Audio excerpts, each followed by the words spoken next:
Tawagin mo na lamang ako sa pangalang Anton, Miss Aya. Lumaki ako sa hirap ng buhay, kasama ang dalawa kong kapatid at ang aking ina. Hiwalay na kasi ang mga magulang ko at sumakabilang bahay naman ang aking ama. Ang rason kasi ng aking ama kung bakit napagpasyahan niyang makipaghiwalay sa aking ina, yun ay dahil sa natatakot umano siyang dumating ang araw na kapag nag-away sila ng aking ina, ay baka gawan siya nito ng masama.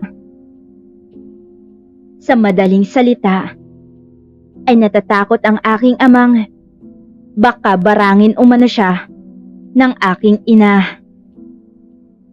Hindi naman raw kasi sa lahat ng oras ay nagkakaunawaan sila ni inay.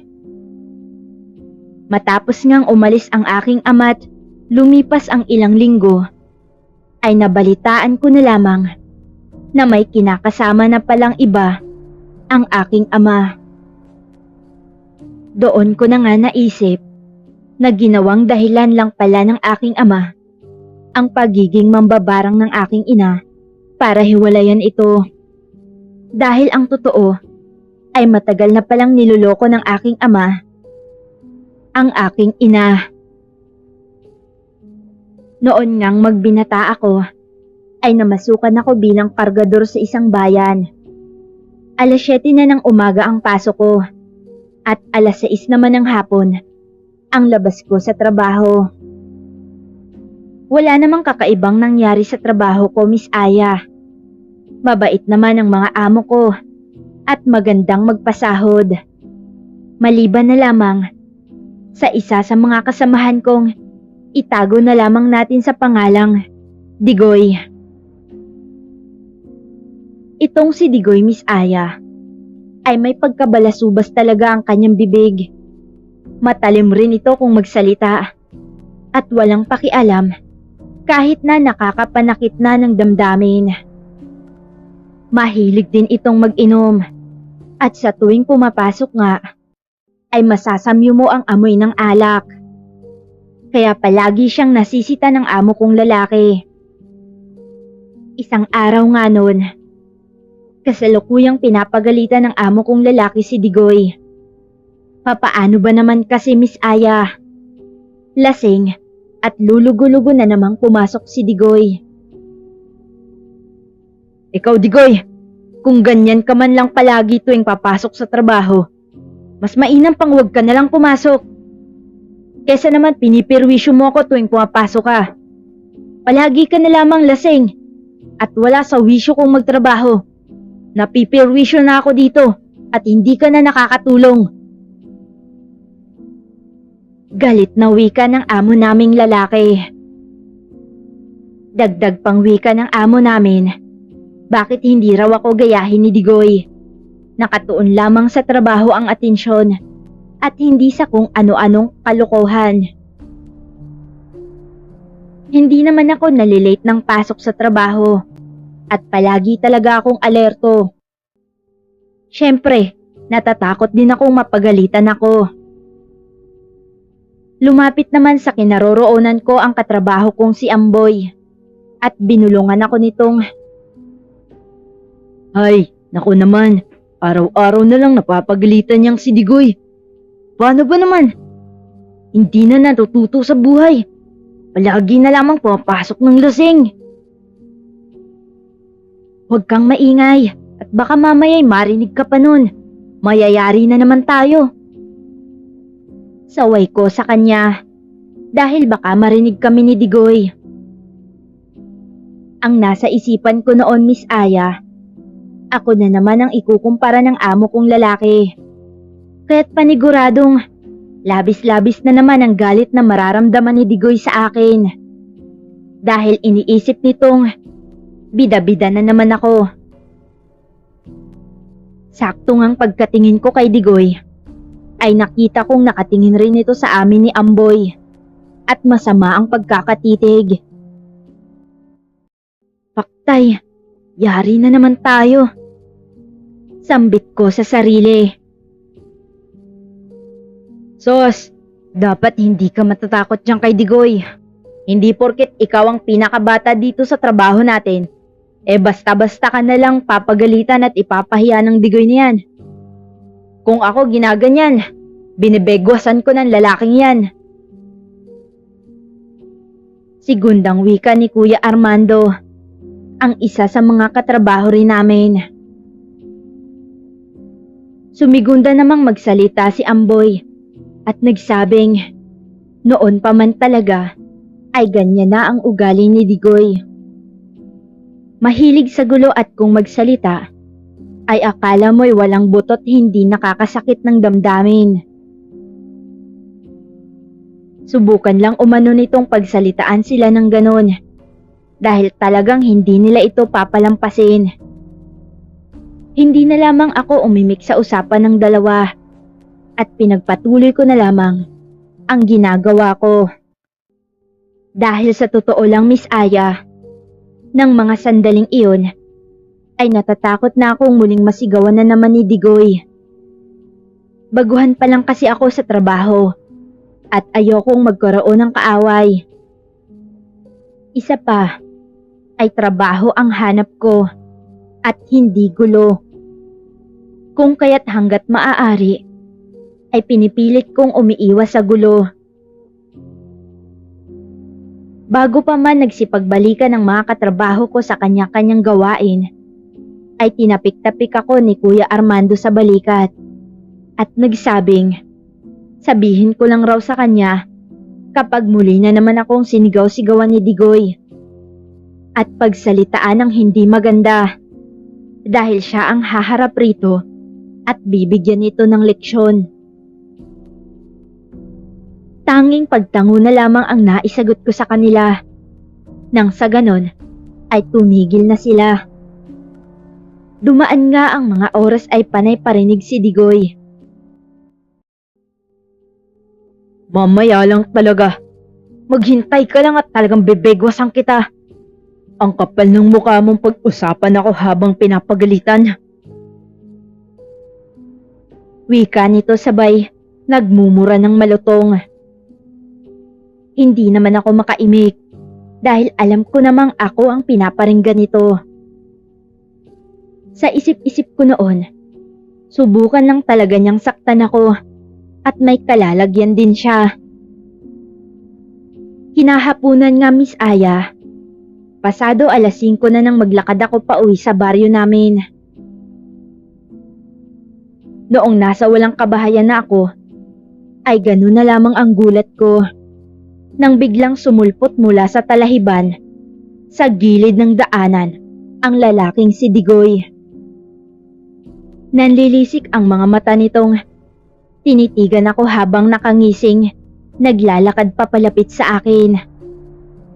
May dalawa rin siyang kasamang iba pang lalaki. At mukhang mga sanggano ang mga ito. Kaya naman hindi ko maiwasang makaramdam ng takot sa sarili. Ano ang kailangan ninyo sa akin? Nahihintakutang tanong ko sa kanila nang tuluyan ng makalapit. Teka lang bata. Easy ka lang. Hindi naman masakit ang gagawin namin sa'yo. Parang kagat lang to ng langgam. Nakangising wika ni Digoy habang hinahampas-hampas ng marahan ang kamay nito sa 2x2 na hawak niya. Nakita ko namang may hawak na balisong ang isa sa mga sangganong lalaking kasama ni Digoy. At nakangisi pa itong ipinapakita sa akin ang balisong na hawak niya. Samantalang ang isa naman, kahoy na isang dipa ang bitbit nito. Nang mga oras na iyon, ay wala na akong ibang pagpipilian kundi ang tumakbo. Sa kadahilanang hindi ako pwedeng lumaban sa kanila. Sapagkat talong-talo ako kung iisipin nyo. Nag-iisa lamang ako, samantalang sila ay 3 at may mga armas pa. Noon ngang akmang tatakbo na sana ako, ay bigla na lamang akong hinawakan ng isa sa mga lalaki at walang habas na pinaghahampas ni Digoy ng 2x2. Habang ang isa naman ay ganun din ang ginawa sa akin. Walang sawang pinaghahambalos nila ako ng kahoy. Kaya't noong bitawan ako ng lalaking may hawak ng balisong, ay napasalampak na lamang ako sa lupa at wala nang ibang nagawa kundi ang napayuko. Ang yabang mo ah! Tingnan natin kung makakapasok ka pa sa trabaho kapag lumpo ka ng animal ka. Galit na wika sa akin ni Digoy habang patuloy na pinaghahambalos ng bitbit nitong kahoy. Sipa, tadyak, sapak sa muka ang inabot ko sa 3 lalaki. Naramdaman ko nang sumusuka na ako ng dugo habang nakabaluktot na nakasalampak sa lupa. Magkaganon pa man, ay hindi pa rin ako tumitigil, kakamakaawa sa kanila. Habang binubugbog na ako ng 3 sanggano nang walang kalaban-laban, ay pumasok sa aking isipan ang aking ina at ang 2 ko pang kapatid na babae. Wika ko sa aking sarili noon, hindi ako pwedeng mamatay. Dahil papaano na ang mga kapatid kong nag-aaral. Ang ina ko, sino na lamang ang mag-aaruga sa kanya? Napapapikit na lamang ako habang tinatanggap ang mga suntok, tadyak at paghambalos ng kahoy na ginagawa nila. Maya-maya pa, ay narinig kong inawat na ng lalaking may hawak na kahoy ang 2 niya pang kasama.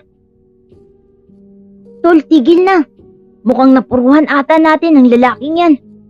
Parang hindi na gumagalaw eh. Rinig kong wika nito. Naramdaman ko namang tumigil ang 2. Hinawakan naman ni Digoy ang muka ko at sinampal-sampal. Kahit na pumutok na ang gilid ng mga mata ko, ay pilit ko iyong idinilat. Hoy bata! Ito ang tatandaan mo ah. Hindi sa lahat ng oras ay swerte ka. Kaya huwag kang bida-bida. Naiintindihan mo? Sigaw nito, sabay dura sa mukha ko. Bago pa man ako iniwang nakahandusay ng 3 sanggano, ay sinaksak pa ng isa sa mga itong may hawak ng balisong ang kamay ko't nagmadali na silang umalis. Napasigaw na lamang ako dahil sa labis na sakit na nararamdaman ko. Pakiwari ko nga ng mga sandaling iyon ay katapusan ko na. Dahil sa unti-unti nang nagdilim ang mga paningin ko, hanggang sa nawala na nga ako ng malay. Nagising na lamang ako.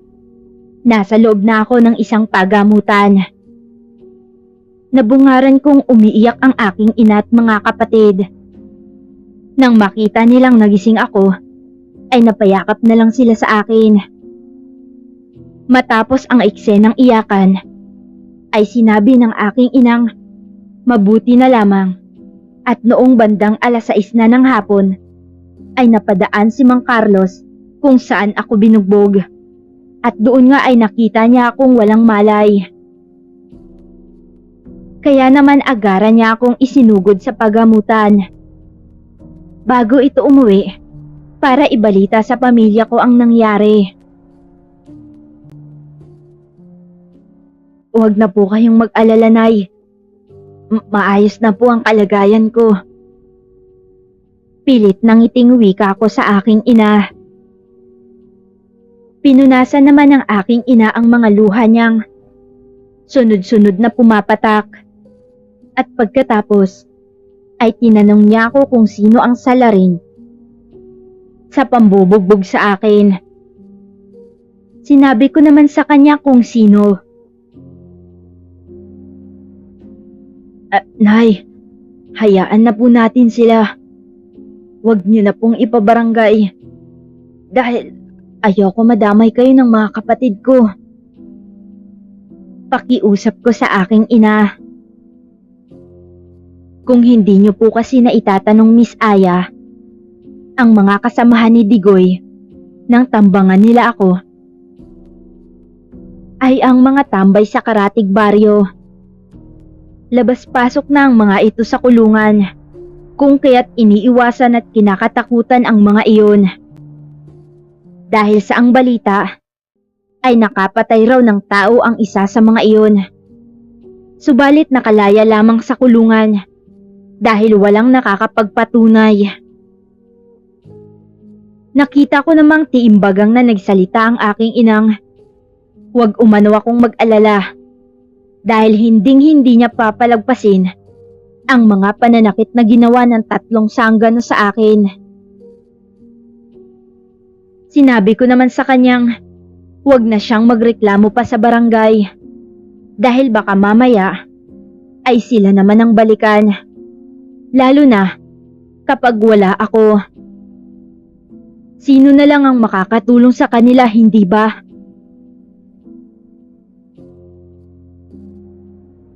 Huwag kang mag-alala, anak. Pinapangako kong hinding-hindi ko gagawin ang ipinapakiusap mo. Wika ng aking ina at nagpaalam na nga itong uuwi muna't ang 2 kapatid ko na lamang ang magbabantay sa akin habang nagpapagaling ako sa pagamutan. Makalipas nga ang 2 araw, ay nakauwi na ako sa bahay. Sa bungad pa lang ng pintuan, ay nakalanghap na ako ng amoy kandila. Yun bang katutunaw at kamamatay pa lamang ng kandila? Hindi nga ako nagkamali dahil pagkapasok ko sa loob ng bahay, ay nakita kong kamamatay pa lamang ng isa sa 3 kandilang kulay itim na nasa altar na maliit. Dahil sa medyo lutang pa ako ng mga panahong iyon, kaya naman binaliwala ko na lamang ang mga nakita ko. Isa pa, ay matagal na panahon naman nang hindi nagri-ritual sa pambabarang ang aking ina. Kaya't hindi pumasok sa isipan kong habang nasa pagamutan pala ako, ay may ginagawa na pala ang aking ina. Isang madaling araw, pasado 3:00 na iyon nang magising ako.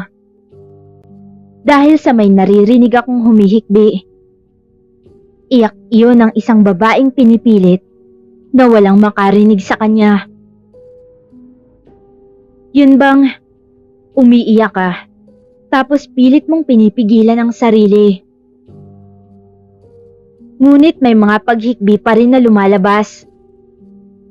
Sa pag-aakala kong isa sa mga kapatid kong babae ang umiiyak, kung kaya't dahan-dahan akong lumabas ng silid at hinanap ko kung saan ang gagaling ang naririnig kong iyak.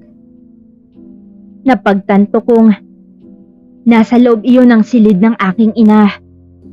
At noong akmang kakatukin ko na nga ang pintuan para alamin kung ano ang nangyayari sa kanya, ay nakita kong nakaawang iyon. At nanlaki ang mga mata ko nang makita ko ang aking inang nakaluhod sa bulwagan ng silid nito't napapalibutan ng mga kandila. Narinig kong sa bawat paghikbi niya ay may mga kataga siyang binibigkas habang pinapatakan ng kandilang itim ang braso niya. Narinig ko ring binanggit niya ang pangalan ni Digoy. Kaya't doon na talaga ako na alarma. Pipigilan ko na sana siya sa gagawin. Nang biglang may humawak sa kamay ko. At noong lingunin ko ang nagmamay-ari, ay ang kapatid ko palang si May. Naluluha siyang umiiling-iling. Hudyat na huwag kong gambalain ang aming ina sa ginagawa nito. Tapos ay dinala niya ako sa labas ng bahay. At doon nga ay umiyak siya ng umiyak. Nang matapos na siyang umiyak at lumuwag na ang pakiramdam, ay saka pa lamang niya ay kwento sa akin ang lahat. Ayon nga sa kanya, noong nasa pagamutan pa lamang ako, ay sinubukan ng aming inang ireklamo sa barangay ang 3 hinayupak na bumugbog sa akin. Subalit hindi siya inasikaso ng mga taga-barangay dahil sa away magbabarkada lang raw iyon. Ipinalabas kasi ng 3 na kabarkada nila ako at nagkapikunan lang. Kaya ang nangyari, Miss Aya, imbis na makakuha ng katarungan ng aking ina sa nangyari sa akin, ay siya pa ang napagalitan ng kapitan. Dahil sa dami-dami raw ng mga problemang pumupunta sa barangay para magreklamoy, dumagdag pa umano ang aking ina. Nang makaalis na nga si inay sa barangay, ay nalaman niya mula sa kapitbahay naming kaanak pala ng kapitan ang lalaking sumaksak sa kamay ko. Kaya naman, doon na nandilim ang paningin ng aming ina. At ang ginawa niya, tutal ay hindi siya tutulungan ng kapitan.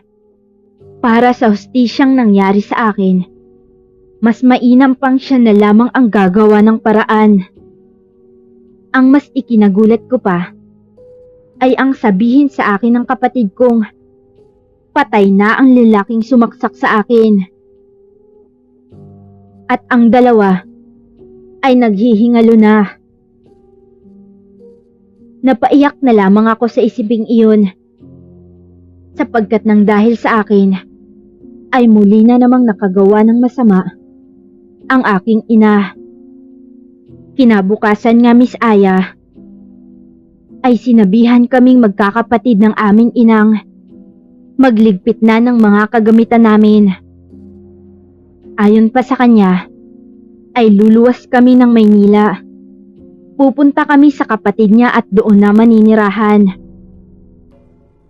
Nagkatinginan na lamang kaming magkakapatid at hindi na nagtanong pa. Sa kadahilanang hindi na namin kailangang tanungin pa si inay, sapagkat alam na namin kung ano ang sagot sa mga katanungan namin. Lumipas nga ang isang araw, ay lumuwas na kami ng syudad. Hindi naman ako nahirapang maghanap ng trabaho dahil sanay naman ako sa mga mabibigat na gawain. Sa paglipas nga ng ilang linggo, ay nalaman ko mula sa kapatid kong patay na si Digoy at ang isa pang lalaking nambugbog sa akin. Ayon pa sa sinabi ng kapatid ko, noong namatay ang 3, ay may mga maliliit na uod ang nagsilabasan sa mga mata't ilong ng mga ito. Maging sa tainga ay may lumalabas ring insekto. Sa totoo lang, Miss Aya, habang buhay kong dinadala ang suliraning iyon, sinisisi ko ang aking sarili sa kadahilanang nang dahil sa akin, kaya nagawa iyon ng aking ina. Ngunit nito lang ay napagtanto kong kahit nasisihin ko man ang aking sarili, ay hindi na maibabalik pa ang nakaraan. Kaya naman ang ginawa ko ay ipinagtiri ko na lamang ng kandila ang 3 lalaki na nambugbog sa akin noon. At nagdasal na sana'y matahimik na ang kanilang kaluluwa. Dito ko na lamang po tatapusin ang aking kwento. Hindi man ito nakakatakot, ngunit may aral namang mapupulot. Na sana'y huwag pairalin ang bugso ng damdamin at galit na nararamdaman. Lalo na kung wala namang ginagawang masama sa inyo ang isang tao. Hanggang dito na lang po. Maraming salamat.